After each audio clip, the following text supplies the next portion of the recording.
لبيك لا شريك لك لبى الحمد والنعمة لك والملك لا شريك لك.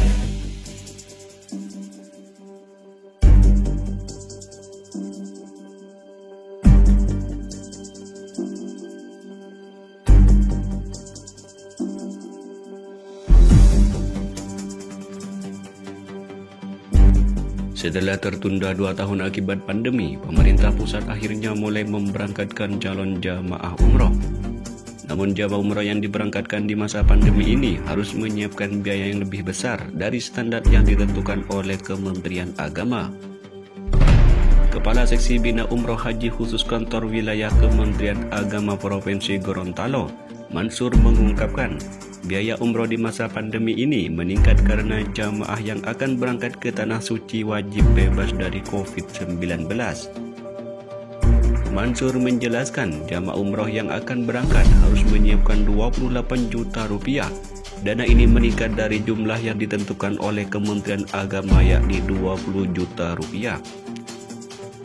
Mansur menyebutkan penambahan biaya itu dilakukan untuk keperluan pembayaran swab PCR dan karantina di Indonesia dan di Tanah Suci atau keperluan protokol kesehatan lainnya. Mansur juga mengungkapkan saat ini jamaah umroh Gorontalo yang tertunda keberangkatannya sebanyak 386 jamaah. Dari 386 jamaah tersebut, pihaknya belum bisa memastikan semuanya bisa berangkat ke Tanah Suci atau tidak.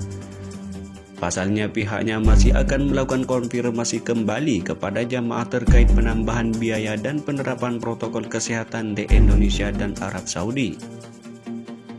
Namun sebelumnya ditegaskan, Menteri Agama Yakut Khalil Kaumas mengatakan bahwa tidak ada pemberhentian jamaah ibadah umroh asal Indonesia, serta memastikan untuk proses keberangkatan jamaah umroh akan tetap menerapkan skema kebijakan on-gate polisi, yakni satu pintu dari Pondok Gede, Jakarta. Tidak ada pemberhentian umroh.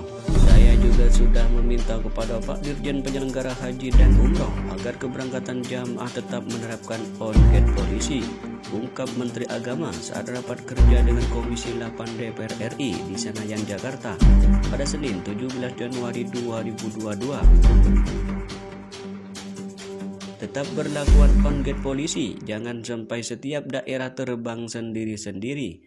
On-gate polisi tetap diberlakukan, jangan kemudian masing-masing daerah bisa terbang sendiri-sendiri, ujar Gus Yakut.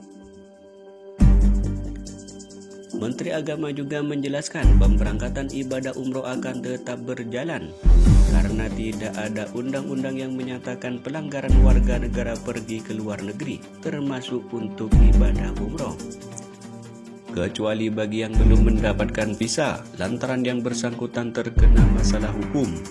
Akan tetapi pemerintah berhak membuat peraturan, salah satunya penerapan on-gate polisi ini.